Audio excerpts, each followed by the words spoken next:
Ava, and I'm the founder of emBrace, a nationwide design competition aiming to bring beauty and the best functionality to medical back braces. I hope that my competition will lead to increased brace compliance among young women with scoliosis, and I hope you will join me in making back braces more wearable and bearable. Next slide, please. So to provide a little bit of background information, I was diagnosed with scoliosis at 9 years old. I wore a back brace for 2 years, and I had surgery this past summer. So here are some x-rays of my spine before and after surgery. Next slide, please. So I remember going to the orthopedist office with my mom to get fitted for a back brace, and when the doctor showed me examples of what the brace designs looked like, immediately my heart sunk. Most of the designs were garish, loud, and unflattering, and I couldn't imagine wearing any of them, especially because I was entering my first year of middle school, and it was already an awkward year, and I was really afraid of being here. So I ended up not wearing my back brace for the prescribed duration, or really at all, and my scoliosis then progressed to the point where I needed major back surgery where I had 10 screws and 2 rods placed into my back. However, after speaking to other girls with scoliosis, I learned that I was not alone. Many young women aren't happy with the current brace designs, and as a result, they aren't wearing their brace for the prescribed duration, leading to several severe health issues. Additionally, the orthopedic companies that are producing these pattern designs shown here do not even have a pattern designer, and they actually choose most of their patterns from Google without any input from the people wearing them. Next slide, please. So to tackle this issue, earlier this year, I decided to launch emBrace V1, which is a nationwide pattern design competition aiming to bring beauty to back braces. Artists and essentially anyone can submit pattern designs that they think would be suitable for the surface of back braces, and then girls who wear braces and other women with scoliosis would pick out winning designs, and those winning designs would be launched in an upcoming brace collection with Friddles, which is actually the nation's largest orthopedic company. So we received over 700 entries for this competition in less than 2 months, and we raised $5,000 in sponsored prize money. Our panel of judges who are women were incredibly powerful and super inspiring, including the supermodel Emma who also had scoliosis. Next slide, please. So through emBrace V1, I was able to form 6 partnerships with international and national scoliosis organizations. In particular, my partnership with Curvy Girls, which is right here, was a really big milestone for me because they're actually the largest scoliosis nonprofit, and I was part of their peer support groups when I was younger. So this was really just a huge accomplishment for me, and I was really proud of that. Next slide, please. So now that I have this amazing community of partnerships, I want to tackle the more ambitious and prominent issue of back braces, which is the physical brace itself. Whereas I tackled, the aesthetics and the exterior of back braces in emBrace V1, I'm hoping to tackle the physical structure of the back brace in emBrace V2. I'm here today to pitch my idea for emBrace V2, which is a nationwide competition to reimagine and redesign the physical structure of the back brace. So, 210 million people have scoliosis worldwide, and scoliosis affects women 3 to 1 versus men. I'm hoping through this competition we can inspire new ideas for a prototype of the back brace and potentially get one on the market. So entrants, which can be, orthotists, pre-med students, and essentially any other experts in STEM field can submit to this competition and create a computerized digital model of their back brace, and then real scoliosis research experts will choose designs with potential and help the winners create a real prototype. Next slide, please. So the 3 problems I'm trying to tackle in this competition are mainly accessibility, aesthetics, and comfort.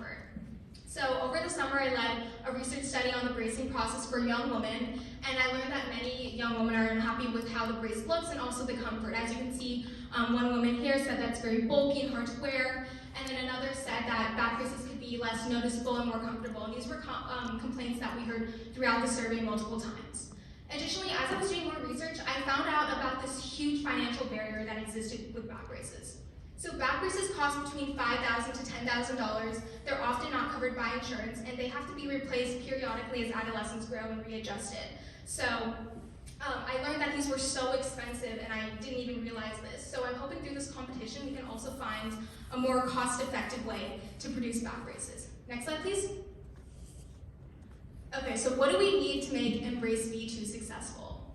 So I'm hoping to increase the prize fund to $25,000 in order to attract these expert orthotists and engineers to the competition.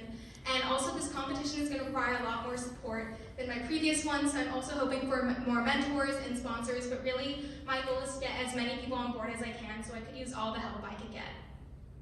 You know, the back brace, current model of the back brace has existed for over 450 years, and if we were able to come this far in emBrace V1 in only 2 months, I'm very confident that this competition will have a lasting impact on the medical industry. So together, let's make back braces more wearable and wearable. Thank you.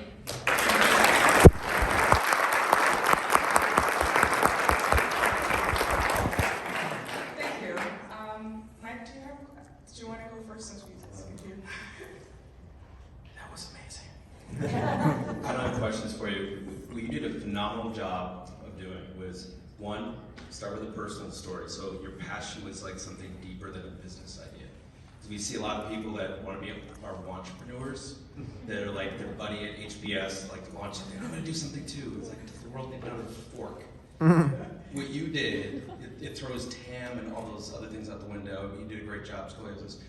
You humanized the issue. If none of the judges have had back issues before, you also made a plea and you did things like you've already gone out and done partnerships. You've won money, so you're doing it. So I don't have any questions for it. I actually think it's bigger than back braces, because when you're talking about, you're looking to normalize that if you have an injury or an issue, you're not looked upon in any way socially. So I think it might start with back braces, but I suspect you have a bigger business you might realize, but phenomenal job. Thank you so much. Any other questions from? Oh, sorry, Alexa. As you're looking to kind of grow the reach for this competition, have you thought about reaching out to influencers in the scoliosis community, or the disability advocacy community? That's a great question. So I actually was able to build a really great network of scoliosis celebrities and experts who do scoliosis research with my first competition. I had a panel of 8 really incredible women with scoliosis who included the comedian Kiki Anderson, who was an Emmy Award-winning news reporter.